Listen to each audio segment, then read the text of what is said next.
Good evening.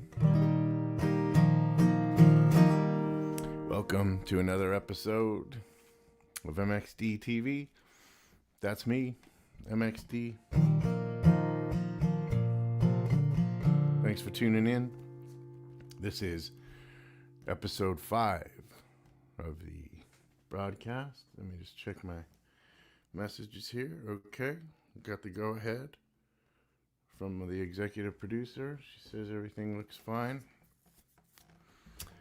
How's everybody doing tonight?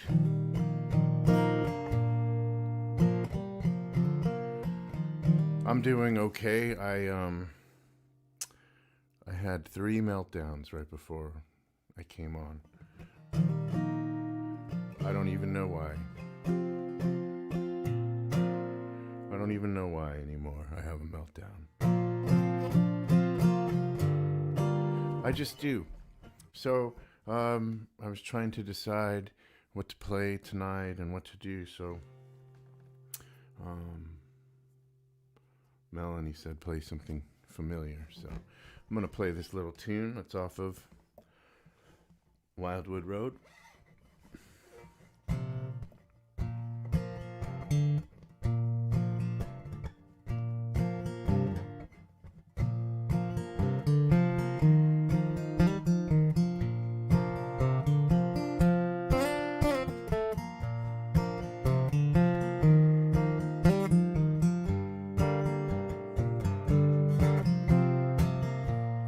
Mary, the interstate finally revealed my fate. I watched the sun turn red outside Virginia at 6 a.m.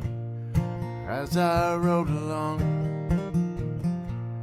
started to hum you this song, something new and different than the motel dirge inside my head. And it goes like this: I love you, baby, but your wrists are white as stars.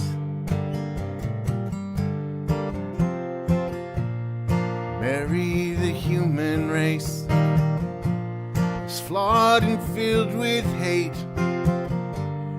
We can't change their minds. We can only sing the songs we write, and they go like this: I love you, baby, as you sleep beneath the stars. Don't forget now, I love you, baby, as you spin beneath the stars.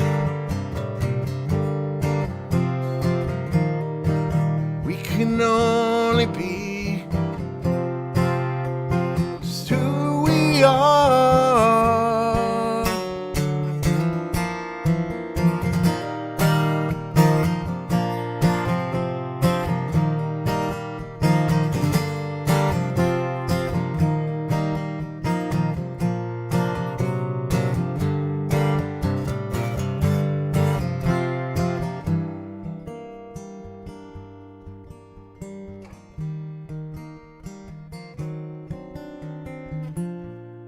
Mary, the interstate, it winds and makes its way.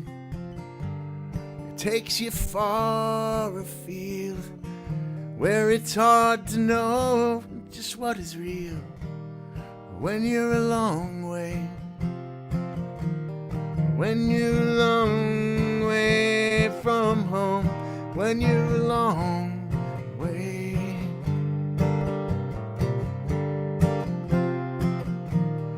Don't forget now, I love you, baby, as you spin beneath the stars. We can only be just who we are.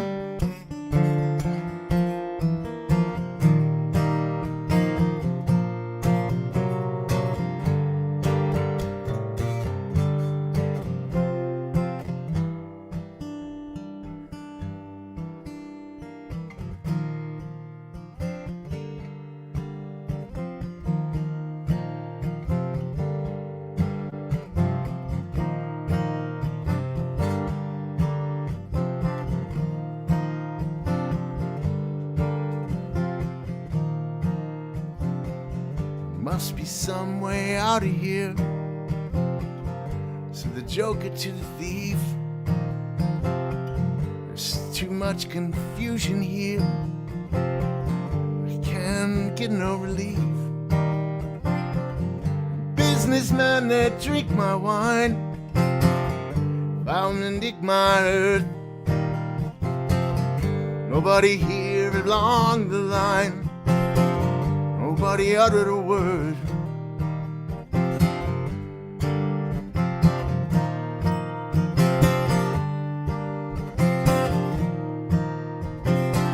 No reason to get excited. Thiefy kindly spoke, for there are many here among us who feel that life is but a joke. But you and I, we've been through that. That is not our fate. So let us stop talking falsely now, 'cause the hour is getting late.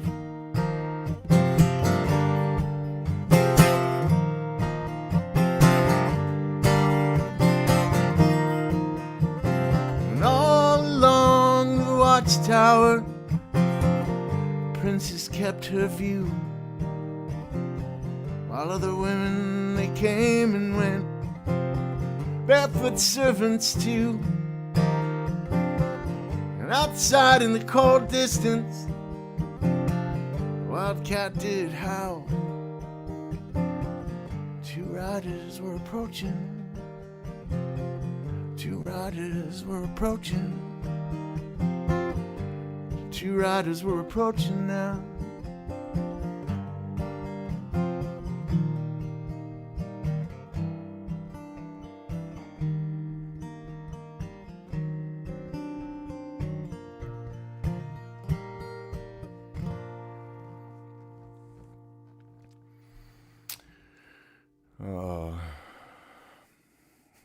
I know that's a suspect choice maybe at the end there, but it seemed appropriate to me. I feel a little confused lately, and I was playing Mary, the Interstate, and that kind of felt like the right place to go after that. I love that. I love the words to that song, and still think it's a great song. Let's see, we've got some people tuned in here. I'm going to put my glass. That's actually not helping me. We've got my wife who did Heart, Fire, Heart, which was very nice. And then my good buddy Peter Condaxis from Vermont, one of the great luthiers and guitar collectors and musicians and environmentalists of Vermont. Hey, Peter. Every time I go to Vermont, Peter lets me stay at his house, and he's got like 3 gazillion guitars, and we sit up all night playing guitar. He's a great guy. Hey, Peter, thanks for tuning in. And then there's the lovely Rick Skirbo. Hey, Rick, thank you very much. I paid him to say that, to say I sound great. Thanks, Rick. Hello, Alicia. Thank you. Very, that might be the first time somebody's used cool to describe anything I've done in a long time. So very nice. Thank you. It's good to see you. Thanks for tuning in. And then, of course, let us not talk. See, Soup McGee always picks out the most important part of the song. Right. Well done. Thanks for tuning in, buddy. Okay. So here we are again, in which I'm touching my face incessantly. I'm going to just check my phone one more time. Everything seems to be okay. All right. So I thought I'd play those songs to start. And then, there's my sister. I'm just going to do one more Rick and roll, she said. Is that a joke, or did you mess up? Okay, I like it either way. Hi, Vicky. That's my middle sister, who's put up with a lot of shit from me. She still loves me, no matter what, I guess.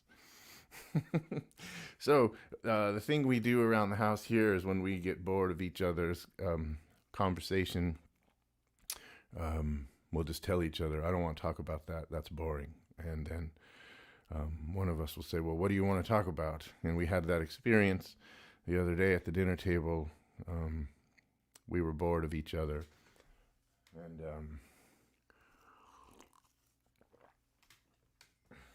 instead of talking about our own lives and what was going on, which we'd gone over already too much, Melanie picked up an Annie Dillard book and started reading from it. So that was really nice. So it reminded me of how much I love Annie Dillard. So I thought I'd read something of hers.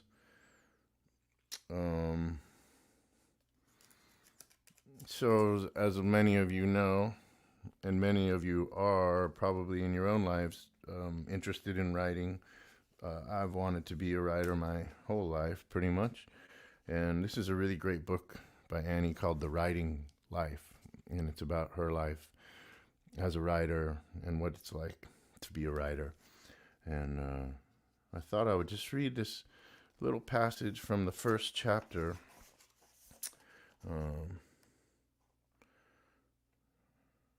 There's a couple little quotes here at the beginning. No one suspects the days to be God's, Emerson. And then, do not hurry, do not rest, Goethe. All right, chapter 1. This is from the Writing Life, and I thought this was pretty appropriate. It goes like this. It's the very first page of the book, very first couple pages. It says, when you write, you lay out a line of words. The line of words is a miner's pick, a woodcarver's gouge, a surgeon's probe. You wield it, and it digs a path you follow. Soon you find yourself deep in new territory. Is it a dead end, or have you located the real subject? You will know tomorrow, or this time next year. You make the path boldly and follow it fearfully. You go where the path leads. At the end of the path, you find a box canyon. You hammer out reports, dispatch bulletins. The writing has changed in your hands, and in a twinkling from an expression of your notions to an epistemological tool. The new place interests you because it is not clear. You attend. In your humility, you lay down the words carefully, watching all the angles. Now the earlier writing looks soft and careless. Process is nothing. Erase your tracks. The path is not the work. I hope your tracks have grown over. I hope birds ate the crumbs. I hope you will toss it all and not look back. The line of words is a hammer. You hammer against the walls of your house. You tap the walls lightly everywhere. After giving many years' attention to these things, you know what to listen for. Some of the walls are bearing walls. They have to stay or everything will fall down. Other walls can go with impunity. You can hear the difference. Unfortunately, it is often a bearing wall that has to go. It cannot be helped. There is only one solution, which appalls you, but there it is. Knock it out. Duck. Courage utterly opposes the bold hope that this is such fine stuff the work needs it, or the world. Courage, exhausted, stands on bare reality. This writing weakens the work. You must demolish the work and start over. You can save some of the sentences, like bricks. It will be a miracle if you can save some of the paragraphs. No matter how excellent in themselves or hard won, you can waste a year worrying about it, or you can get over it now. Are you a woman or a mouse? The part you must jettison is not only the best written part, it is also, oddly, the part which was to have been the very point. It is the original key passage, the passage on which the rest was to hang, and from which you yourself drew the courage to begin. Henry James knew it well and said it best.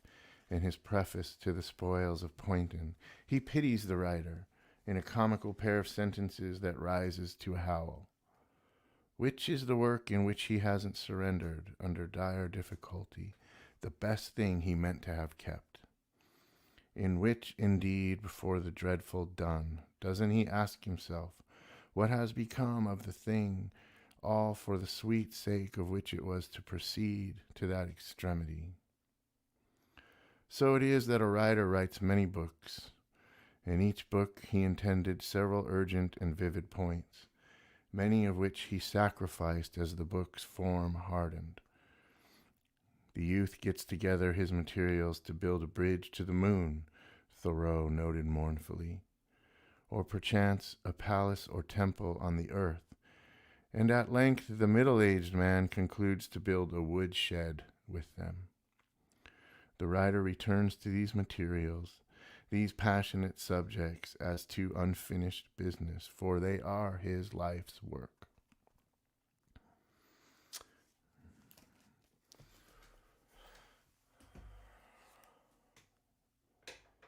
That one was a little risky to read.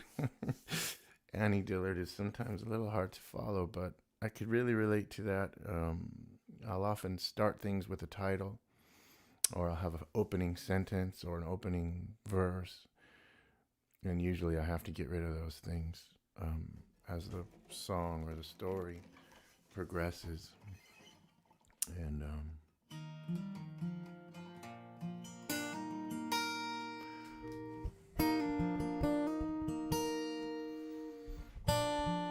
this is a song I worked on for a really long time, and I've played this song a lot, but I'm gonna play it again because it's a combination of something I always wanted to write and something I always wanted to play, and I felt still feel pretty proud of it. So anyway, this is the Queens of Coming and Going.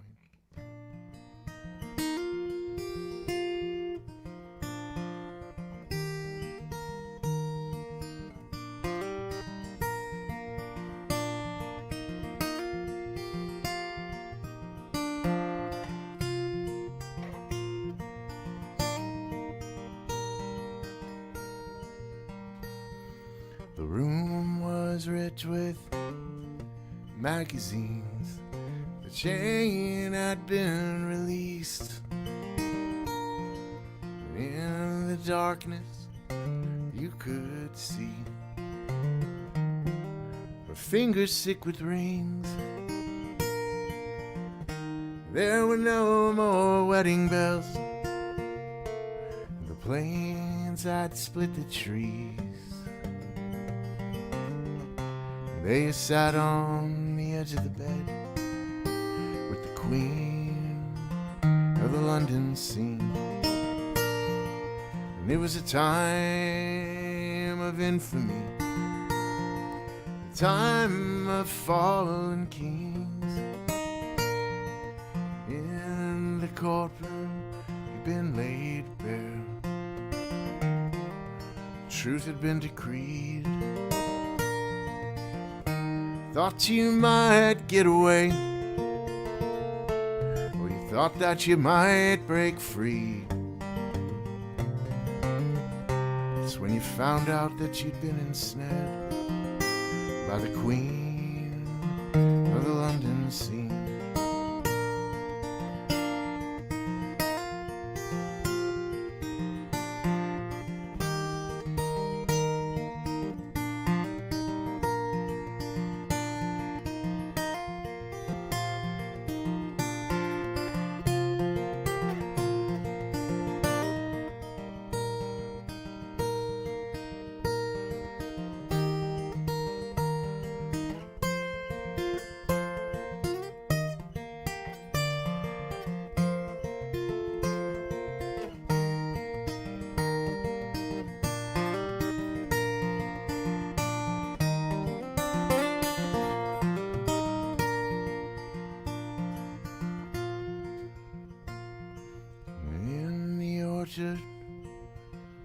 While you dreamed, a shadow did appear,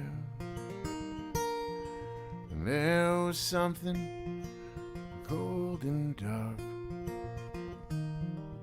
poured in your ear, and you tried to listen and you tried to hear, but there were only screams and a mouthful of bad advice from the queen of the London scene.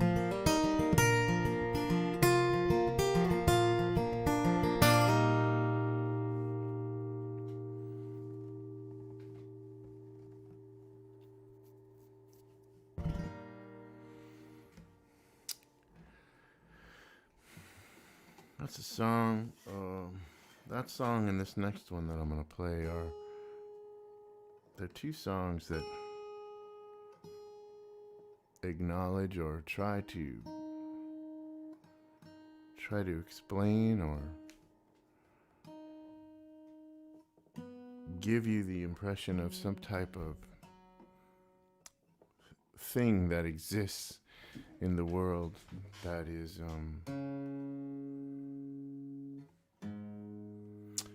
I don't want to say, well, I guess I do. Oh, look, there's David Williams of Welter. Hey, man. Hello. Hey. Thanks to David, I'm even doing this. I wouldn't even have done it if it wasn't for you, David. Thanks for... So it's his fault that I'm doing this. They had me on their live stream with the boys from Welter in Australia, all the way from Australia. And so one of these days I'm going to have them on this show, if we can coordinate it. And that would be great, I think. So one of these days we'll have them on. It's thanks, David, for tuning in. What was I trying to say? I was trying to say that that song and this next song try to acknowledge the presence of something. I don't want to say it's out to get you, but it's out to get you. There's something going on in the world, and it ain't altogether there to help you, I think. And you experience it a lot. I experienced it a lot. I think we all do, if we pay attention. And, you know, this is a little song that David wrote. One more thing. Should be good. Okay, great. That'll be great. A couple of weeks, I'll have you on. This is a song also on Wildwood Road, and it's called Mr. Sorrow Strikes Again.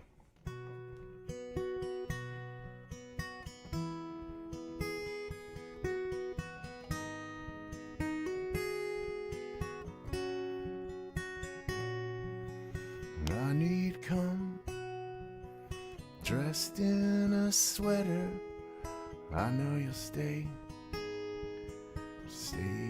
through the winter. When we are done, I'll feel much better. I'd rather be dead than sit here and wonder about you, the things that you sell, the heat waves of August, the freeways and the London motel. Can you be kind? I'll never be rid of the feelings you always remind me of, your smile and your charm, waltzing through Fresno in summer. I'll be alright again once you're by my side.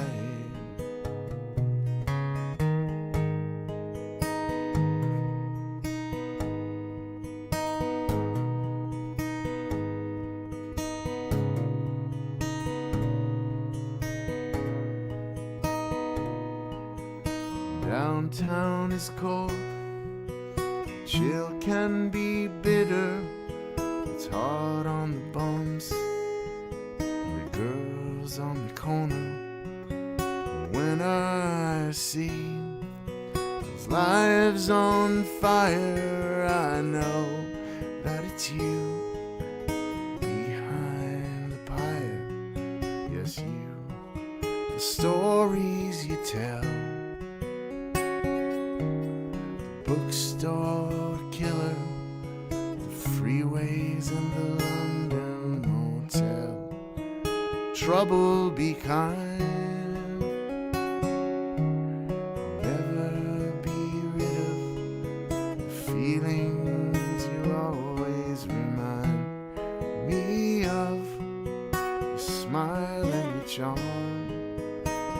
Across the bridge to West Sacramento, I'll be alright again once you're by my side.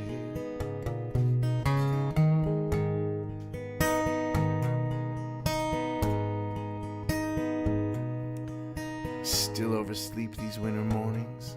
I still can't decide. Last night I desired only a stillness in the wake of each thing. The air held inside a dead spider on the sill, or a shell washed up this morning, or even the air inside of a struck chord. When the pianist seems to lean over slightly, as if he strains to hear a note just under his own held breath.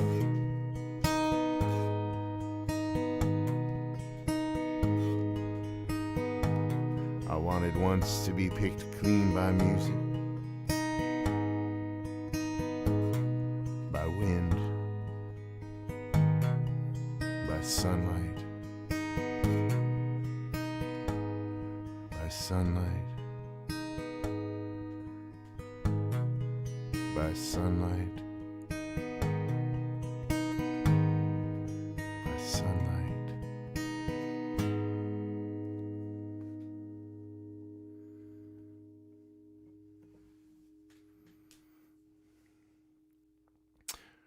That's a poem, or a bit of a poem by Larry Levis there at the end, called "The Wish to Be Picked Clean." It's also on the record. You can hear him reading it. You can hear him reading part of it on the record. I realized I was listening to is it Bullet the Blue Sky came on the other night while I was driving, and I just love that section at the end. Bono does a little spoken word bit, and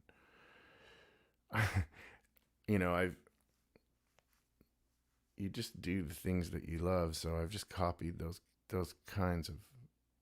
I just love that kind of stuff. I always loved the Doors and Jim Morrison and all of that stuff is just in my brain. I have it all memorized. I can't remember where I put my keys or what I've said to anybody or what I'm supposed to be doing, but I have all these words memorized in my head.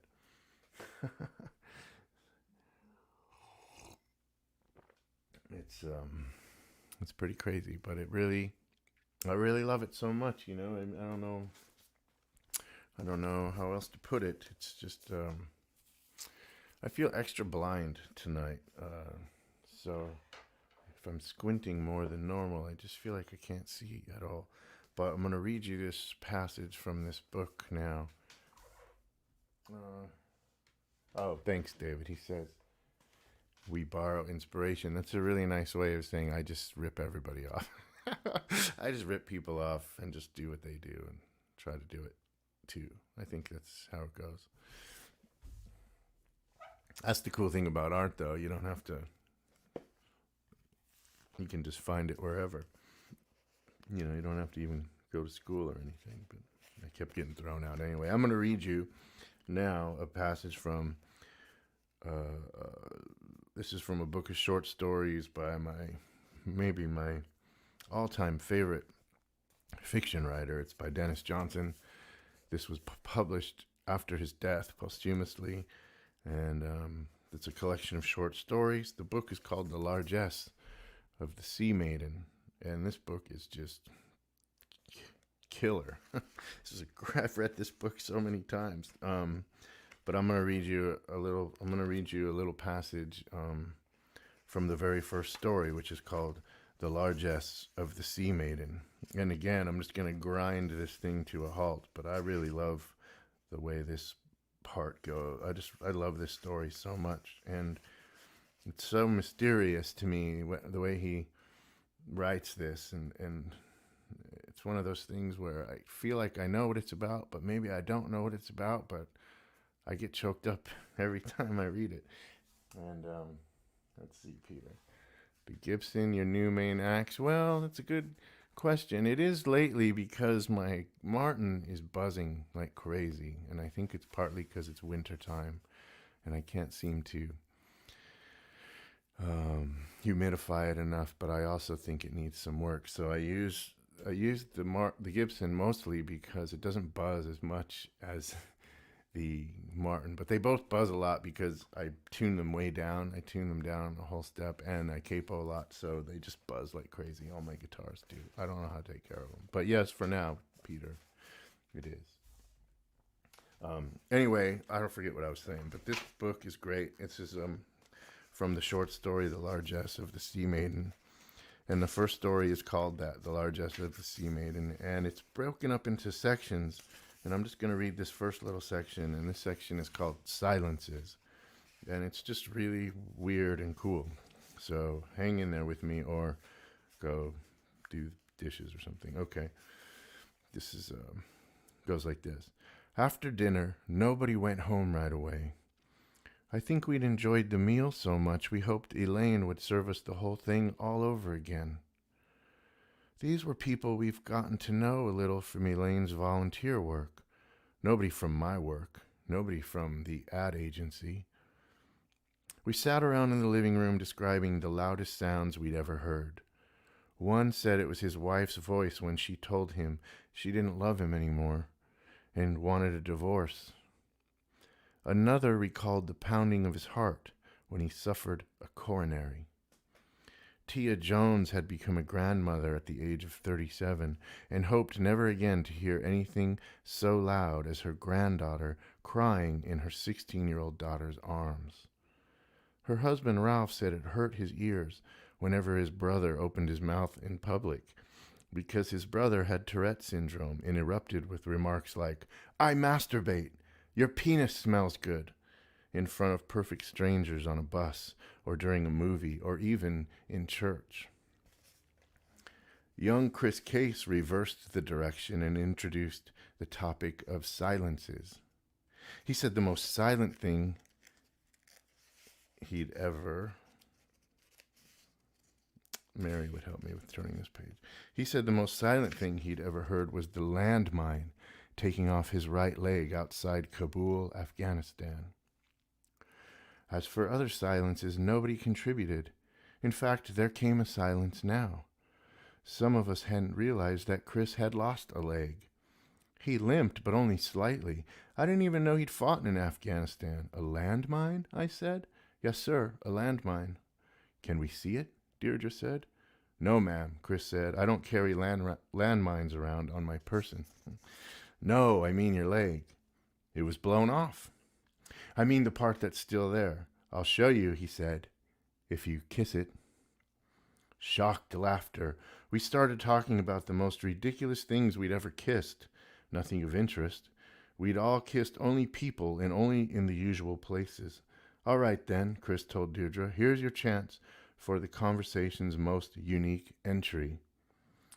No, I don't want to kiss your leg. Although none of us showed it, I think we all felt a little irritated with Deirdre. We all wanted to see. Morton Sands was there too that night, and for the most part, he'd managed to keep quiet. Now he said, Jesus Christ, Deirdre. Oh well, okay, she said. Chris pulled up his right pant leg, bunching the cuff about halfway up his thigh, and detached his prosthesis. a device of chromium bars and plastic belts strapped to his knee, which is intact and swiveled upward horribly to present the puckered end of his leg. Deirdre got down on her bare knees before him, and he hitched forward in his seat, the couch. Ralph Jones was sitting beside him. To move the scarred stump within 2 inches of Deirdre's face. Now she started to cry. Now we were all embarrassed, a little ashamed. For nearly a minute we waited.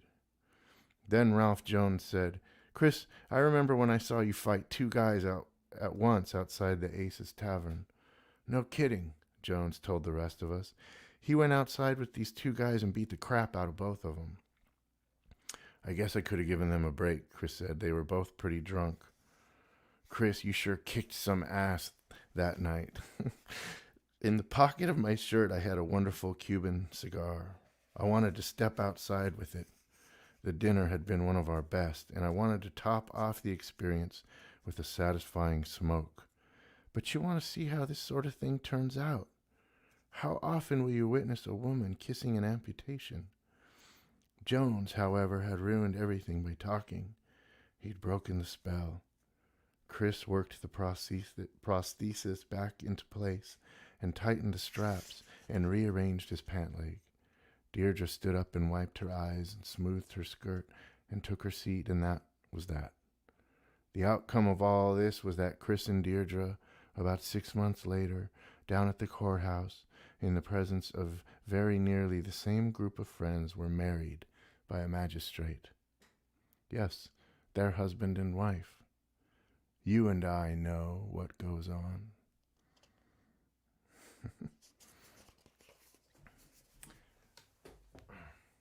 You and I know what goes on. That's my favorite. All of that just so I could read you the last line. There's my friend Kevin. What's up, Mark? Love you, brother. Thank you for sharing. Thank you, Kevin. Thanks for tuning in. Kevin's a great musician himself in his own right. See how I did that? I made it sound like I, too, am a great musician. But Kevin's a great musician, lives in San Diego. We're coming to San Diego, dude. June. We'll be there. We're going to play a show, I think, at the Art Museum. It'd be cool to see you. Bring the Martin over.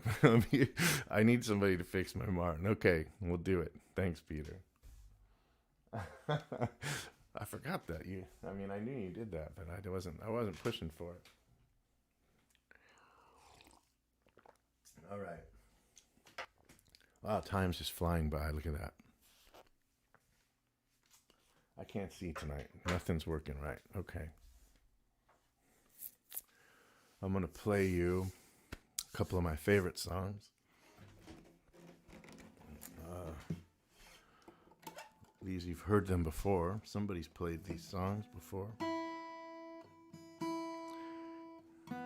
I do this thing where I collect... I love songs about junkies and drug addicts, and I have a list of all the best ones in my brain. I hope to contribute to the list one day. I hope to be on it, but in my mind, this one's at the top 5, probably top 3. Let's give it a whirl, shall we?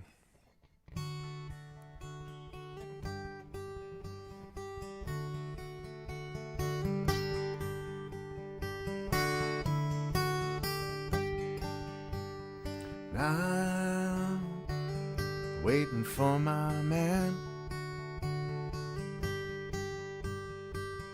$26 in my hand.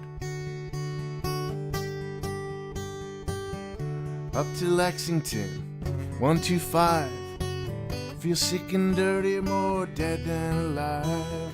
'Cause I'm waiting for my man. Hey, white boy, what you doing uptown? Hey, white boy, chasing all our women around. Oh, pardon me, sir, furthest from my mind. I'm just looking for a dear, dear friend of mine. 'Cause I'm waiting for my man. Here he comes, all dressed in black. PR shoes and a big straw hat. He's never early, he's always late. One thing I can tell you, man, is you always have to wait. 'Cause I'm waiting for my man. Up to a brownstone, up 3 flights of stairs. Everybody buddies pins you, but nobody cares. He's got the works, give you sweet taste. But then I gotta run, man, I ain't got no time to waste. 'Cause I'm waiting for my man.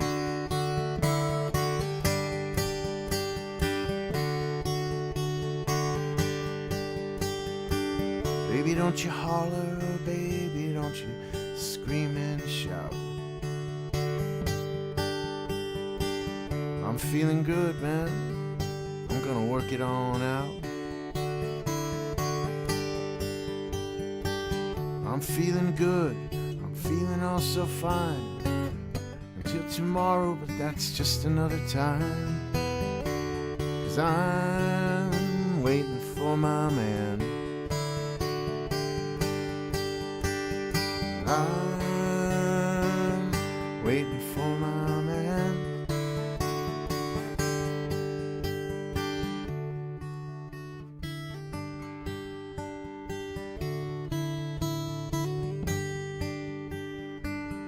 The clouds are usual, white and sinister, delivered in accumulated waves, bursting forth into bright white foam.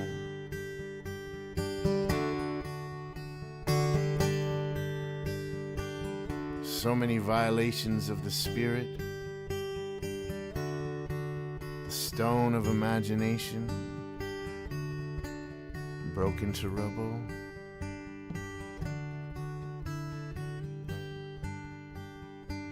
The quick hammer carried from there to here, on this distal trip from birth.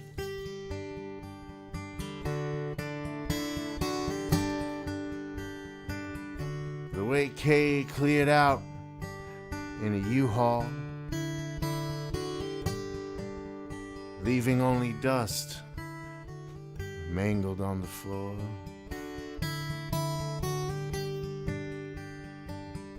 And a note.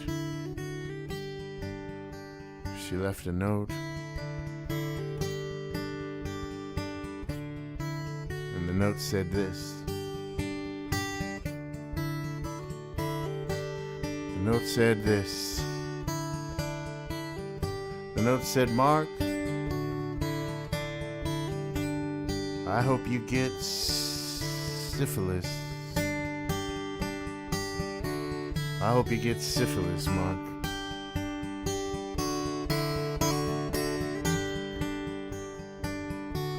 Days with an eye to the peephole. The curved world outside.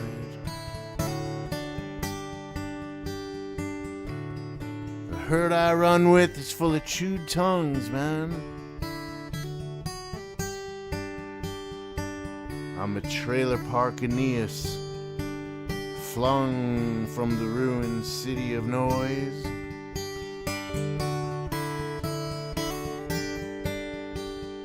Destitute and beleaguered Troy, a burning white riddle behind me.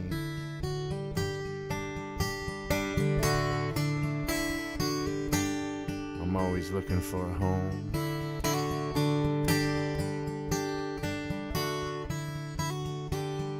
I'm always looking for a home.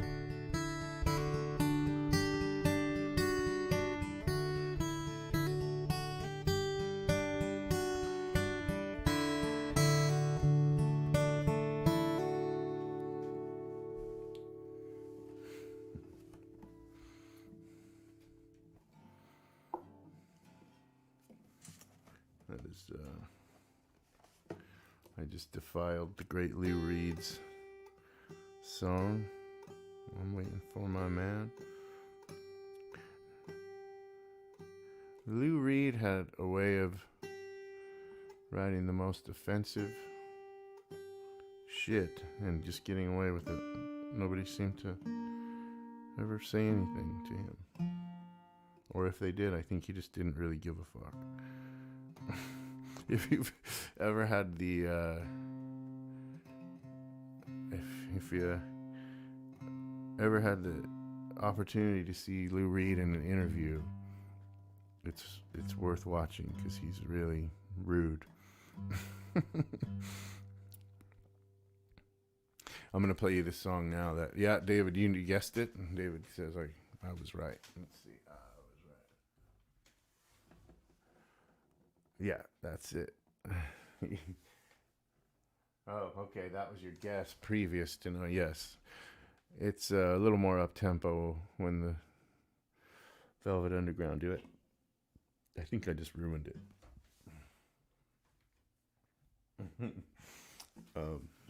This next song is a really old song. I heard there's a lot of great versions of it. Dave Van Ronk does a great version of this next song. The one I heard that really kind of changed the way I play the guitar was the Townes Van Zandt version. I wanted to play like Townes Van Zandt, but I can't do it. But this is my version of it.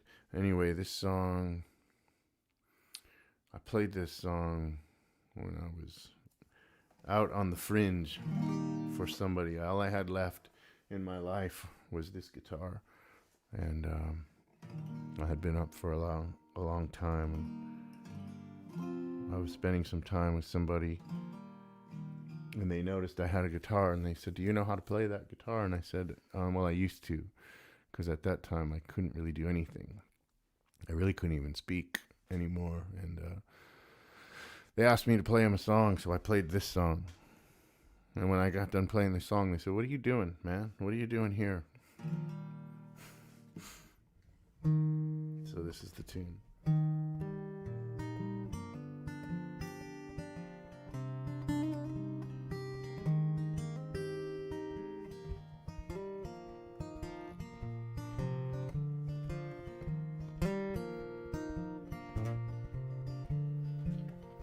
Cocaine, cocaine, around my heart and around my brain. Cocaine, but are you old cocaine? I woke up this morning, I had a hunger pain. All I want for breakfast is my good cocaine, cocaine. Are you old cocaine? Come here, mama, come here quick. That old coke, it's got me and I'm feeling sick.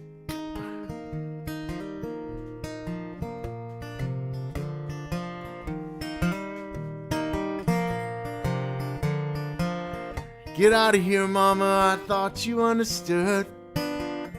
You got no connection, so you're no damn good to me.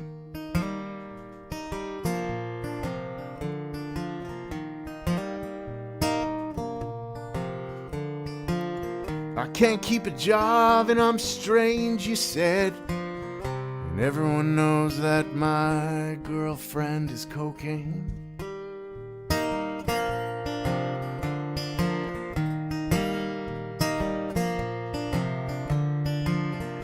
Locked inside and I don't make a sound.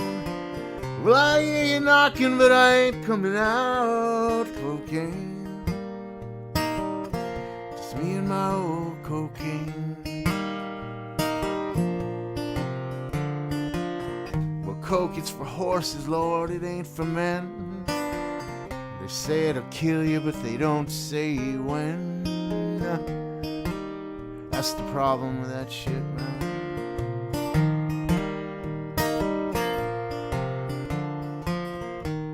Well, Well, I'm older now, you know, I don't do that stuff anymore. I got a wife and a house and a kid and a job and a car.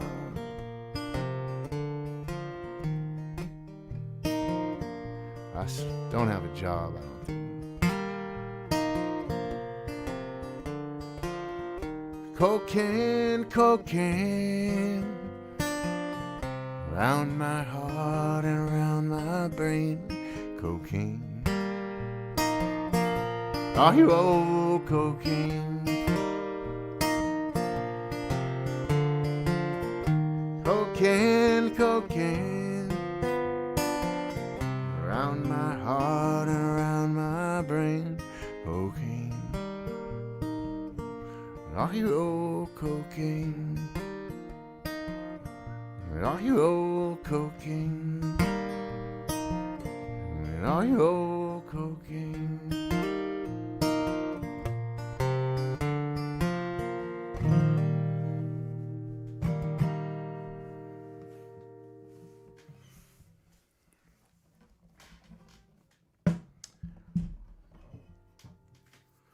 I see my friend,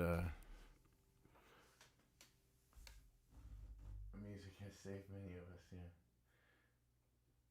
Let's see. Right on, Steve. I grew up across the street from Steve in Fresno, California. We're old friends. That's cool. Right on, Steve. Thanks, man.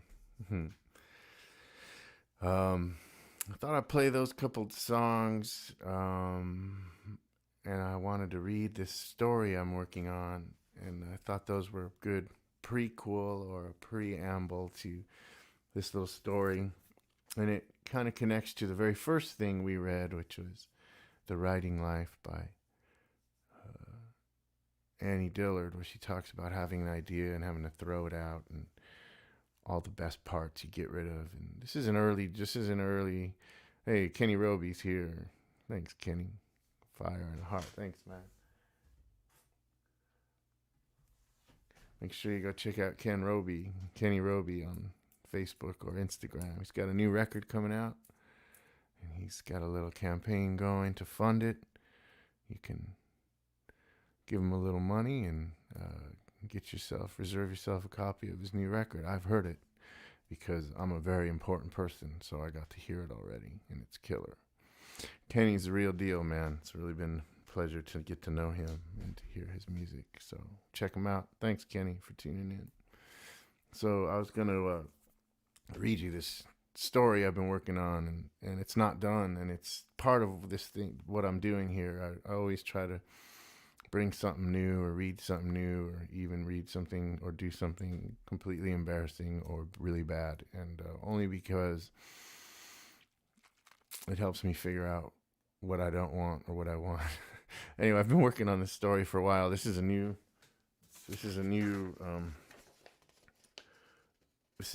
version of it, and I only have part of it here. What happened?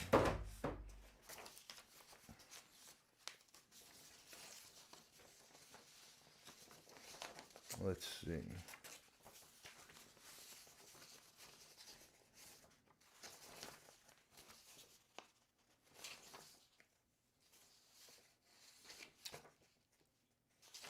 Let's see. Okay, well, I think I know how it goes at the end there. Is this it? Oh, here it is. Okay. All right, so this is a little story I've been working on for a while. It's called, the title is The Importance of Adam Clayton. And I grew up during the 80s, and this is a little story about that. Anyway, this is the importance of Adam Clayton. It goes like this. My history teacher thinks I'm an alcoholic. He calls me Stoner Delgado. In English, my teacher has pulled me aside and tells me I should read Naked Lunch by William Burroughs. He asks me if I'm okay. I have a fifth of tequila in my locker in the gymnasium. I only go in there to have a drink. I don't really go to class. I'm not really sleeping much these days. At night, I work in a Mexican restaurant. I'm a prep and saute cook. I am the youngest person there. We snort coke in the bathroom and then go out after work to the Black Angus or Willikers. I don't like dancing. I have 3 friends, busboys, at the restaurant. We all have the same name, the same first name. We go to the lake and we go out after work and we go to Sam's to drop acid and play dominoes. Everything is a blur. I smoke a lot of cigarettes. It's hard to sleep. My dad wants me to quit the restaurant. My boss, Marcel, wants to teach me how to work the line. He loves Prince. He dances just like Prince. He drives a ninja motorcycle and wears a black leather jacket with a lot of zippers and buckles. I think he knows karate or taekwondo. I am in love with Marina. She drives a red convertible Beetle and takes me everywhere with her. Sometimes, after drinking and dancing, we sit in her Beetle and she will kiss me and touch my hair. She has long fingernails and she laughs a lot. Her ex-boyfriend looks like Dolph Lundgren from Rocky III, and every time we see him at the Black Angus or Willikers, he tries to fight me. Once, Marina slapped him in the face. Marina is a graduate student at Fresno State in the writing department. I've shown her a couple of my poems, and she even went with me to the art museum to hear Phil Levine once. We did some coke out in the parking lot beforehand, and afterward we sat in her Beetle smoking cigarettes, and she recited from memory the first stanza of The Wasteland. She has red fingernails, and she runs them through my hair, and she kisses me and laughs. It feels like it is getting away from me, life. Suddenly everything feels really out of control, like it's out of my hands. I don't sleep. I'm out all night. My dad wants me to quit the Mexican restaurant.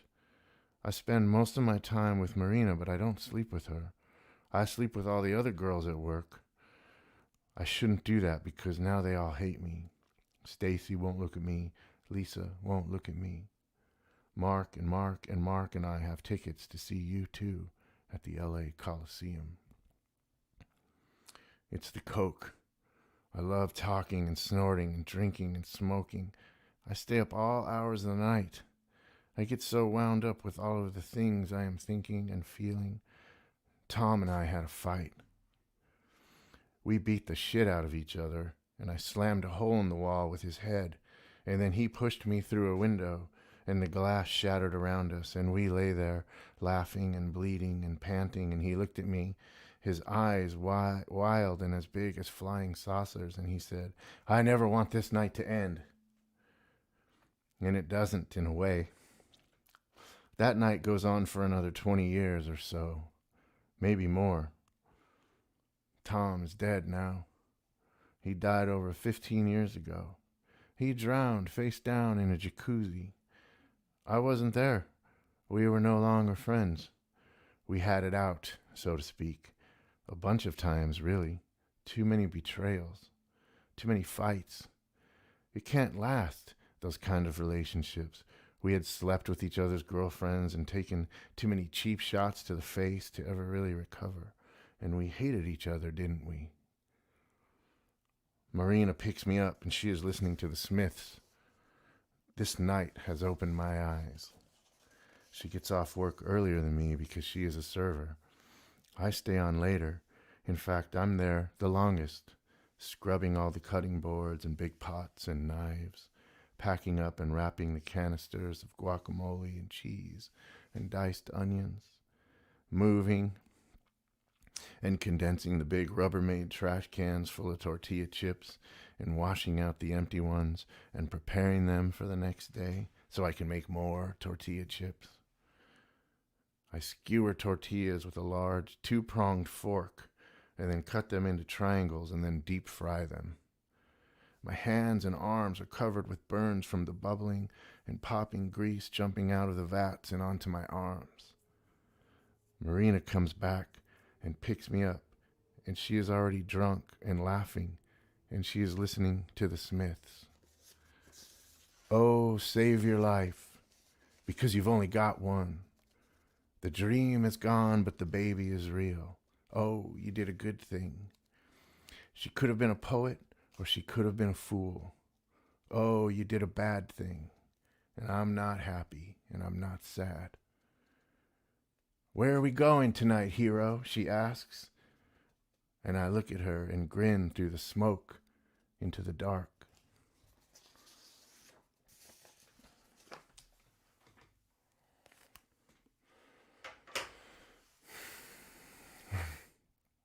It's been an hour. I'm going to play one more song. Thank you for tuning in and for hanging around, those of you that are still here. Thanks for listening, for your comments. It's very nice. I'm going to play one last song.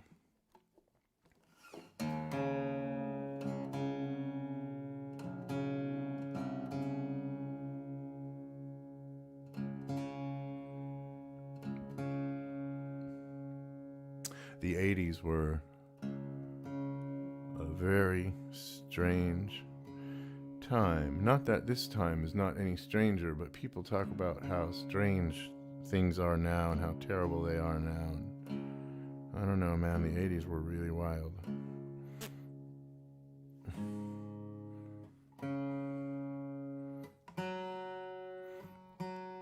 This is the last song on Wildwood Road.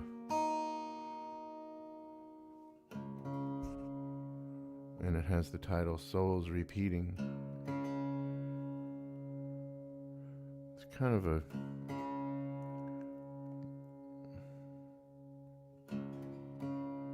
cheesy title maybe, but I have this belief that we just keep going. We're all connected. If we want to pay attention to that.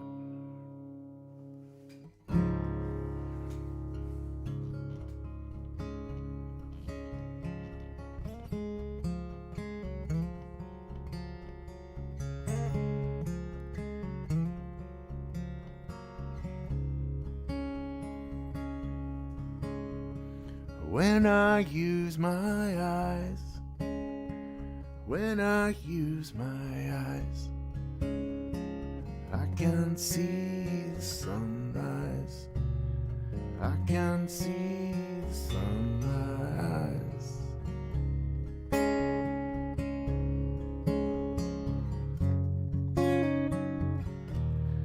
Here we are,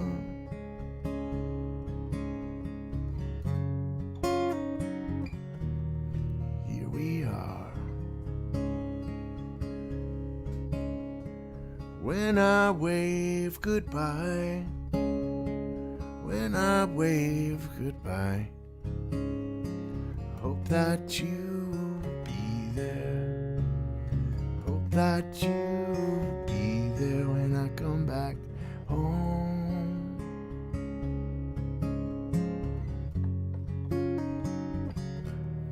Here we are,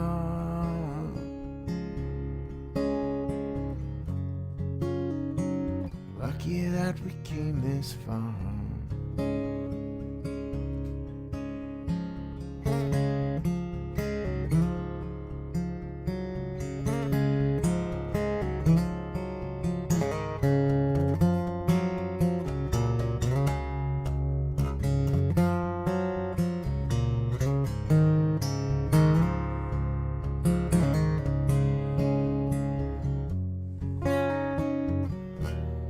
Here we are,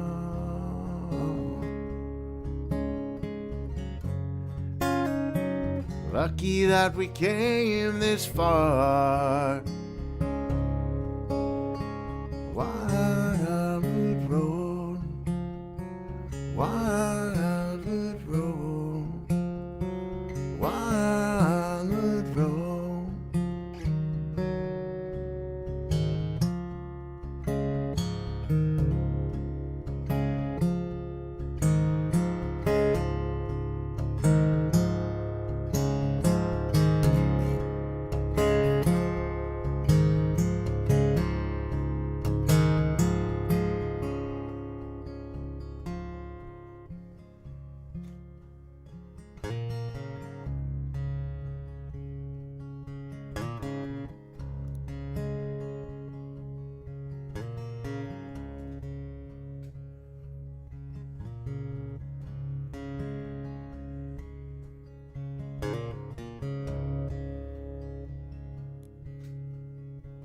must leave now. Take what you need. I think we'll last.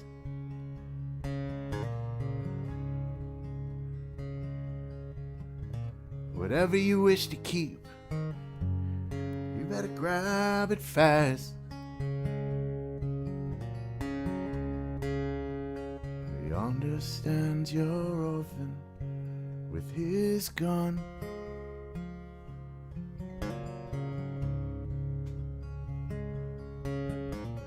Crying like a fire in the sun.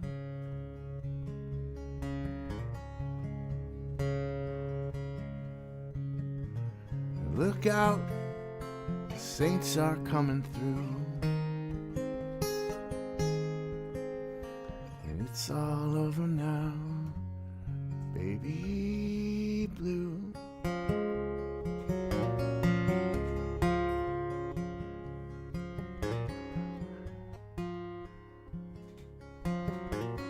Highway is for gamblers, you better use your sense. Take what you have gathered from coincidence.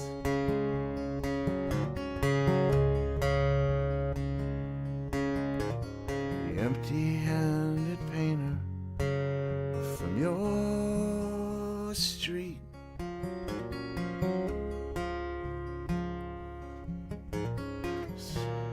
Drawing crazy patterns on your sheets.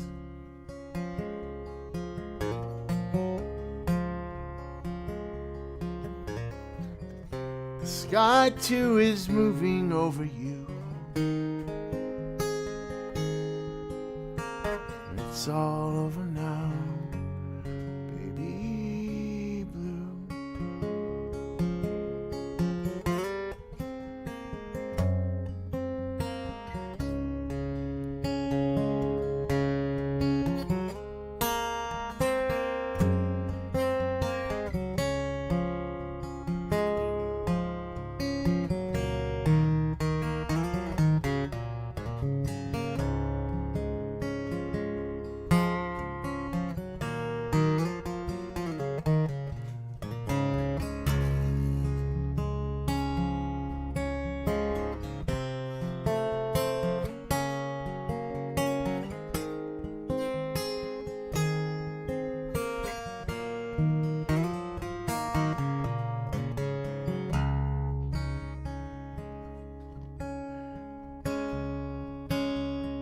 All your seasick sailors, they're all going home. And all your reindeer armies, they're all going home.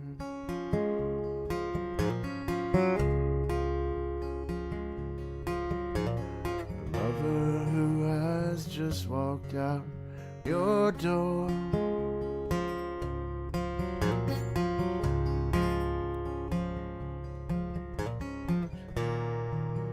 Taking all the blankets from the floor. The carpet too is moving under you. It's all over now, baby blue.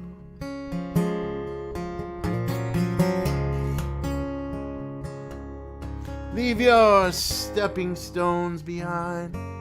Something calls for you.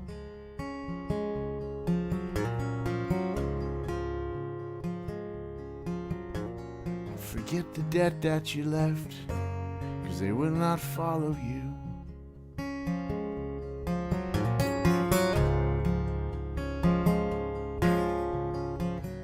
The vagabond, he's rapping at your door. Standing there in all those fucked up clothes that you once wore.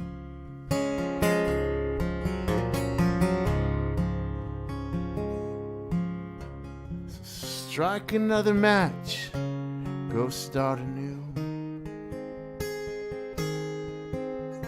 'Cause it's all over now, baby blue.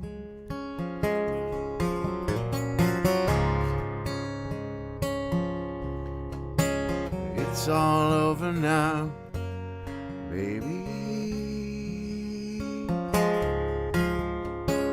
It's all over now, baby blue. It's all over now, baby blue.